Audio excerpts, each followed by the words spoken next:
اعوذ باللہ من الشیطان الرجیم بسم اللہ الرحمن الرحیم۔ شروع اللہ کے نام سے جو بڑا مہربان نہایت رحم والا ہے۔ اعجاز اسلامک یوٹیوب چینل سے آپ کو خوش آمدید کہا جاتا ہے اور نئے آنے والے دوستوں سے گزارش ہے کہ چینل کو سبسکرائب کر دیجیے گا، لائک کر دیجیے گا، شیئر کر دیجیے گا اور بیل آئیکن کو ضرور دبا دیجیے گا تاکہ میری نئے آنے والی ویڈیو کا نوٹیفیکیشن آپ تک بر وقت پہنچ سکے۔ شکریہ دوستو، آج میں آپ کو حضرت سلیمان علیہ السلام کا قصہ بیان کرتا ہوں۔ انشاءاللہ تعالی آپ کو یہ قصہ سن کر بہت مزہ آئے گا۔ نبیوں کے قصے، حضرت سلیمان علیہ السلام کا قصہ۔ حضرت سلیمان علیہ السلام اللہ کے پیغمبر تھے اور بادشاہ بھی تھے۔ آپ علیہ السلام حضرت داؤد علیہ السلام کے بیٹے تھے۔ باپ کی وفات کے بعد تخت کے وارث ہوئے۔ آپ علیہ السلام کے پاس ایک انگوٹھی تھی جس میں اللہ نے ایک خاص خوبی رکھی تھی۔ اس معجزاتی انگوٹھی کی بدولت آپ علیہ السلام کو بادشاہی ملی۔ ایک مرتبہ ایسا ہوا کہ جس انگوٹھی کی بدولت آپ علیہ السلام جن و انس و حیوانات پر حکومت کرتے تھے وہ گم ہو گئی تھی۔ اس کا گم ہونا تھا کہ آپ تخت سے محروم ہو گئے، جس کی وجہ سے ہاتھ سے سلطنت نکل گئی۔ یہ انگوٹھی شیطان کے ہاتھ لگ گئی تھی۔ کچھ عرصے بعد شیطان کے ہاتھ سے دریا میں گر گئی۔ انگوٹھی مچھلی کا نوالا بن گئی۔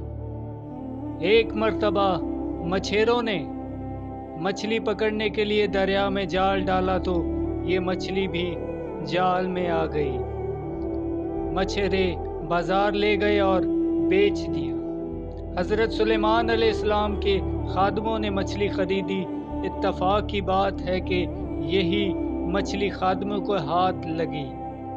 مچھلی محل میں لائی گئی۔ مچھلی کو صاف کر کے اسے کا پیٹ چاک کیا گیا تو اس میں گمشدہ انگوٹھی مل گئی۔ سبحان اللہ! حضرت سلیمان علیہ السلام کی قسمت جاگ گئی۔ سبحان اللہ! انگوٹھی کی بدولت آپ علیہ السلام دوبارہ سلطنت کے وارث بن گئے۔ سبحان اللہ! بتایا جاتا ہے کہ انگوٹھی پر اسم اعظم کندہ تھا۔ جنات بھی آپ علیہ السلام کے تابع تھے۔ آپ علیہ السلام اپنی بیشتر کام جنوں سے بھی لیا کرتے تھے۔ حضرت سلیمان علیہ السلام میں ایسی حیرت انگیز خوبیاں تھیں جو کسی بادشاہ میں نہیں تھی اور نہ قیامت تک کسی کو نصیب ہوگی۔ ایک مرتبہ حضرت سلیمان علیہ السلام نے اللہ سے دعا مانگی تھی کہ میرے بعد آنے والوں کو ایسی حکومت نصیب نہ ہو۔ آپ علیہ السلام کی دعا قبول ہوئی۔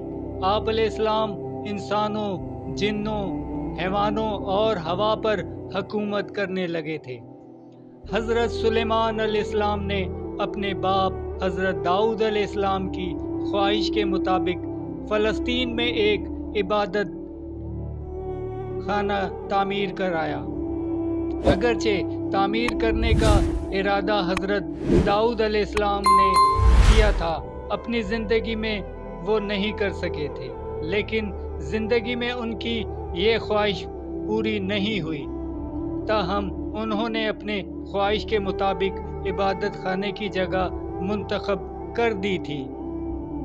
حضرت داؤد علیہ السلام کے بعد حضرت سلیمان علیہ السلام نے اپنے دور حکومت میں عبادت خانہ تعمیر کرایا۔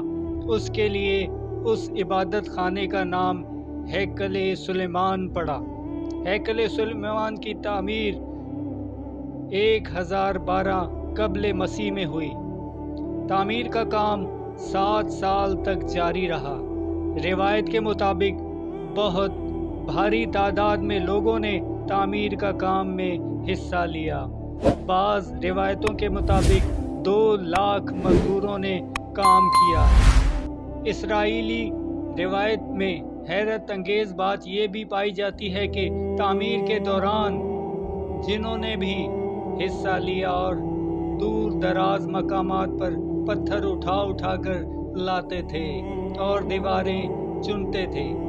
تاریخ سے یہ بات بھی معلوم ہوتی ہے کہ اس عبادت خانے کی لمبائی 90 فٹ، چوڑائی 30 فٹ اور اونچائی 45 فٹ تھی۔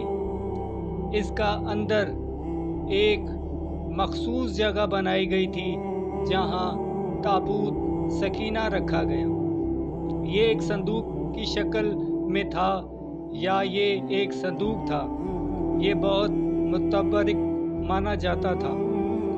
اس میں یہودیوں کی ایک تبرکات رکھی گئی تھی۔